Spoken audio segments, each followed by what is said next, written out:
Hey everyone, I'm Kendra Cook. And I'm Autumn Jackson. And this is Bumper to Bumper.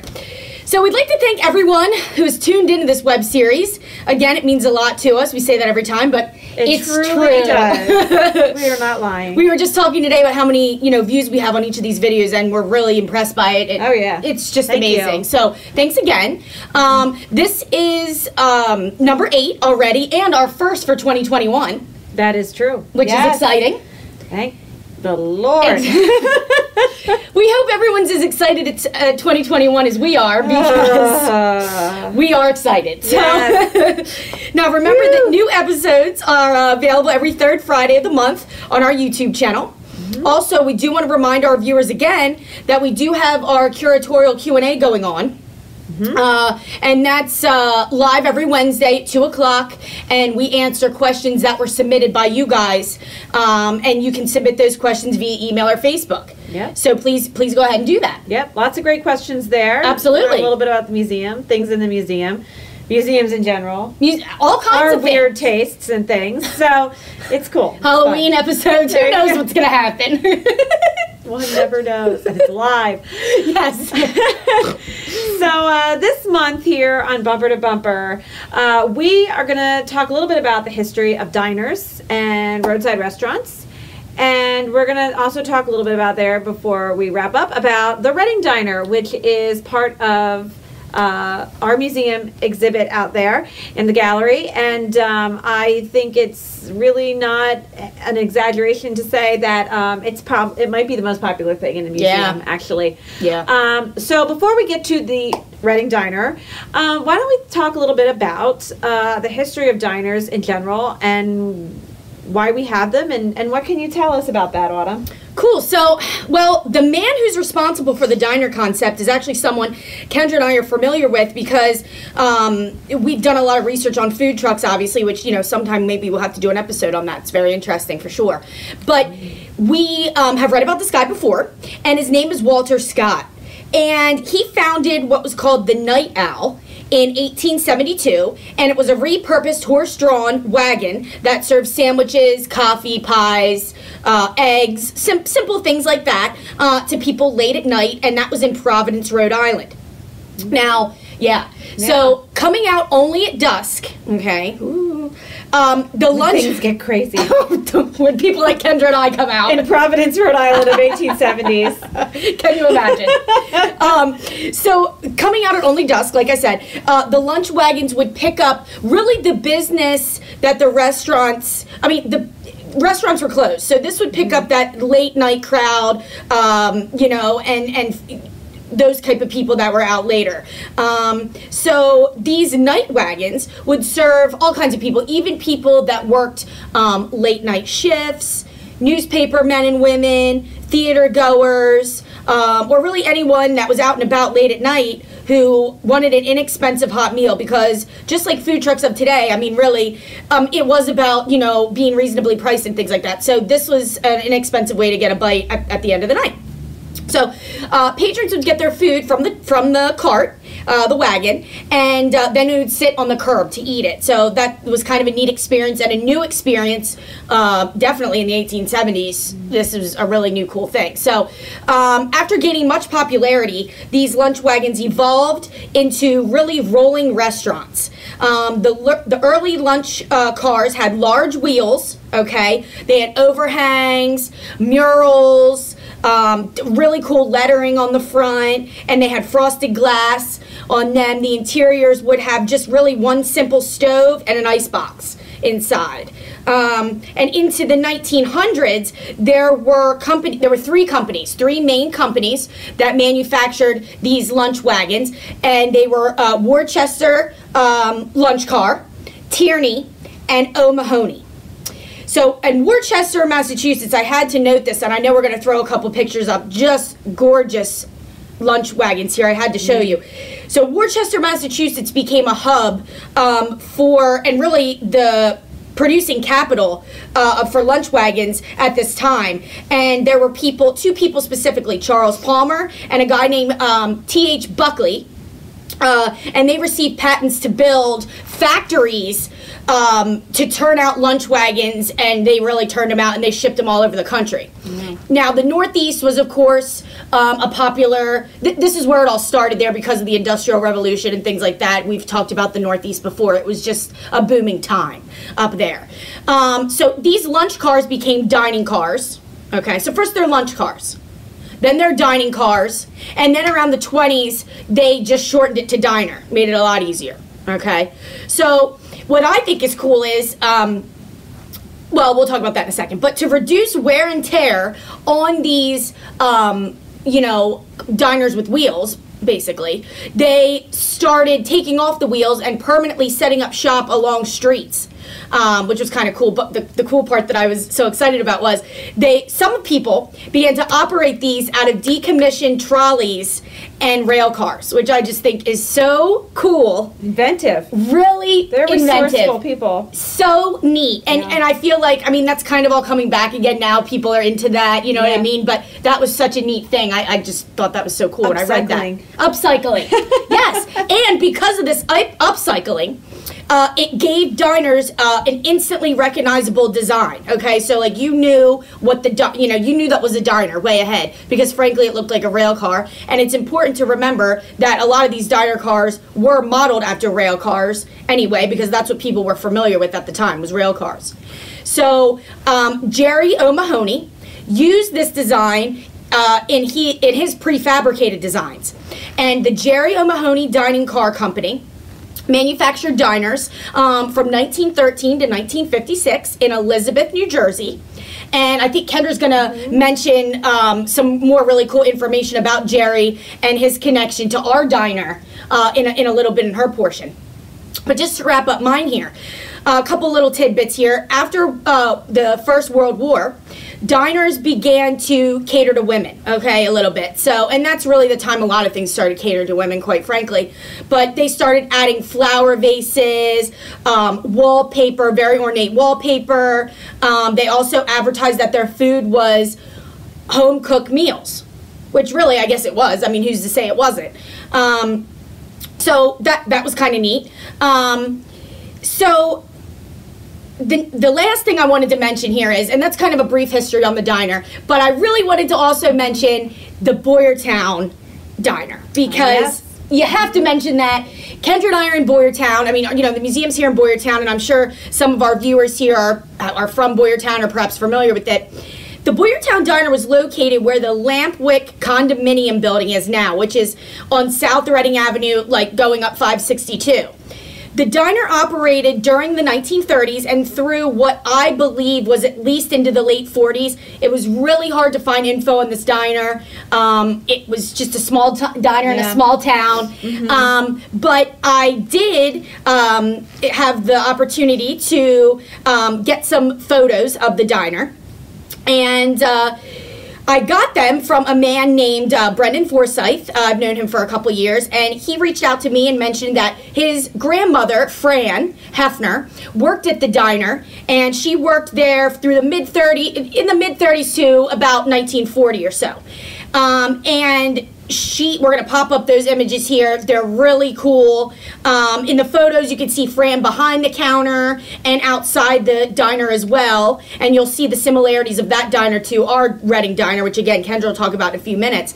So, and lastly, Brendan told me that his grandmother met his grandfather in the diner in the 30s, okay, which is cool, and they married in 1941. So I thought that was just a really cool little tidbit there.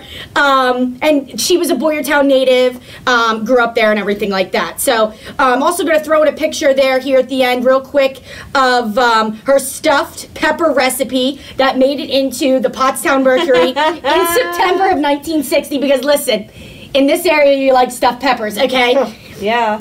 And apparently she had really good stuffed peppers. Hey, I'm not going to argue. Enough to make it into the Mercury. So I just wanted to throw in that image. It's really, really cool. But now that we know a little bit of general history, let's talk about our diner specifically. Yeah, only a fool would turn down a stuffed pepper. I mean, hello. Yeah. That's cute that she met her husband there, because we hear a lot, like on diner day when we have things in the diner, And even, still just from visitors, that they used to, maybe they met at the diner, they went on dates to the diner, they'd go to the movies and they'd go to the diner afterwards, with their boyfriend or girlfriend. Now they're married, and it's really cute. That is neat. That's a good point. There's a lot of people that just have good memories around diners in general. It's really cool. I think. Yeah. So you mentioned the Jerry O'Mahony Company, and they are the ones that built the Reading Diner that we have here at the museum. And when you come visit us, you can look on the back of the door, the front door.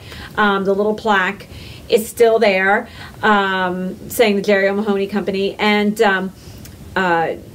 it's cool too because, and you can't see this because you'd have to take the windows out. But if you take the windows out and things like that, you can see stamped the serial number or engraved, in the wood, the serial number of the diner, and everything that we've seen has matched. That's neat. So it's in really good shape, and it's pretty much in good condition. We'll get to that later. But so the Reading Diner that we have is a Monarch model. I would say that might be the most recognizable model that Jerry O'Mahony made. The Boyertown Diner was also a Monarch model, although I do believe it was the smaller version. Ours has a counter that runs pretty much the whole length of the diner, and there's booths on both sides. If you think of walking in the front door, and on both sides there's booths. The smaller model, the counter would have been on the one side, and the other side would have had booths. So that's the smaller model. It seats fewer people. Ours seats about 40-some, if you count all the stools and the booths. So you'll see that our diner, like Autumn was saying, really does look like a rail car. And it does. It has that roof line to it. It even has the baggage rack that runs above the windows in there. This was never built to function as a rail car. It wasn't meant to travel on the railroad tracks. That's just the look that they had because, people associated that aesthetic with diners, and Jerry O'Mahony made their diners look like that because it was already recognizable. It's like easy, no-brainer marketing right there. Yeah, it is. Yeah. So that's why they do it. A lot of people ask us if it's a rail car, or they say, oh yeah, the old dining car. It's not a car. It was a prefabricated building. So that means that the whole thing was built entirely in the Elizabeth, New Jersey factory. It was shipped whole to the site where it would operate.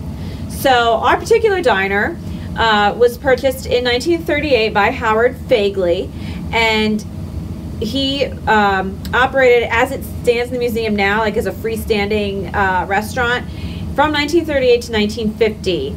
And it was located along Route 422 in Exeter Township, or Rifton.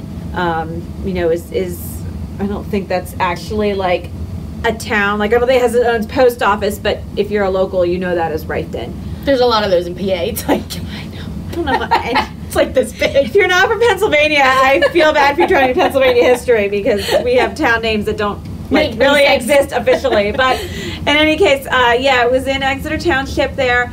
And in 1950, Howard Fegely had it moved across the street, still on Route 422. Sorry, I just said Exton. We've been talking about Exton today for another show. I'm getting Exton and Exeter. It's a very confusing day for me. Yeah. So he picked it up, moved it across the street, and if you're familiar with the area, and it is currently, that site is now a Rite Aid. Yeah. Up on 422. So anyway, he moved it over there, and what he essentially did was he built his larger restaurant around it. We say cocooned. It's a good word to describe what he was doing. He built a foyer off the front. He built dining rooms off each side, and then off the back he built a kitchen. And from the outside, standing in the parking lot or driving along 422, you would not see the original 1938 diner at all. The only way you'd see it is if you entered and you sat in that portion that was still open as a dining portion, like a smaller dining, dining room, but you wouldn't see the exterior at all. And I have some photos there of it, mid construction you can see before they closed it off in the front. Now, it operated like that for 53 years, actually. Impressive. Yeah. And in 2003, Fegely's Family Restaurant closed, and it was set to be demolished. And there was a group, another nonprofit group, called the Archbury Foundation, and they essentially kind of just swooped in and saved it from the wrecking ball. They had it craned out of the restaurant, and they moved it to another location. Their original plan for it was going to be its own museum, really, to the World War II home front here. That's what the museum was to be about. And that didn't work out for, a variety of reasons, and it needed a new home. So in 2008, we're really lucky that they contacted us and asked if we were interested. And we're happy to say that, we made it work somehow and got it in this building, which is a whole other feat of strength. But it got in here. It's in the building. It's amazing, and I think it's really, just kind of changed our museum in ways that we could never have envisioned. So we're really lucky to have it. So. Because it was inside for most of its life, really, it's in really good shape, an original shape. Many of the elements of it are original. And in the grand scheme of things, we didn't fix too much on it. The icebox is original. The stainless steel backsplash is original. The granite countertops are original. The booth seats and the stools, they're all original. So we changed some things, and maybe we can talk about that in a different show. Or if you come to the museum, we kind of talk about some of the things we did have to fix on the signs. So we actually probably could talk about more, but in the interest of time, we're going to wrap it up. And before we do, I just want to take a moment and thank, of course, the people with the Archbury Foundation, because they really did save this piece. And we're lucky that they did, and we're thankful that they decided that we were a good home for it. And we also had to thank our friends at the Lincoln Highway Heritage Corridor, because they also have a diner. They have the same model, again, the smaller one, like I was saying earlier. They have one of those. They did a lot of research that they were so nice and shared with us and let us go kind of like hang out in their diner and investigate it. And we thank them for all that they contributed to, and thank you. Yeah, I mean, it takes a village, and it did in this case, and I think when you guys come in, you're going to love it. Please come in and see the diner. It's amazing. We'd love to show you around inside. You can walk in the diner, okay? So, like, the diner's always open in the sense of you can walk through the diner and you can see, you can't go behind the counter, but you can walk in and really get a feel for what Kendra and I talked about today and what it looks like in there. Yeah. So that's kind of neat. So we'll wrap up today, and we just want to mention that we'll be back in February. And I think it's fair to say Kendra and I are really excited about this next topic. And we're going to talk about cars and courting, and kind of how cars went along with courting, in years past. And it's a lovely theme for a lovely month of Valentine's Day. We'll keep it PG because we're a family show. Yes, so. We will. We will. So hold us to that. And so again, thank you guys for tuning in. Don't forget to subscribe to our YouTube channel. It's really important. We're just under 200 subscribers. So, come on, push us over the edge. Click that button and get us up to 200. Thank you guys for watching, and we really appreciate your support, and we'll see you next month in February. All right, sounds good. Thank you, everybody. Thanks. Bye.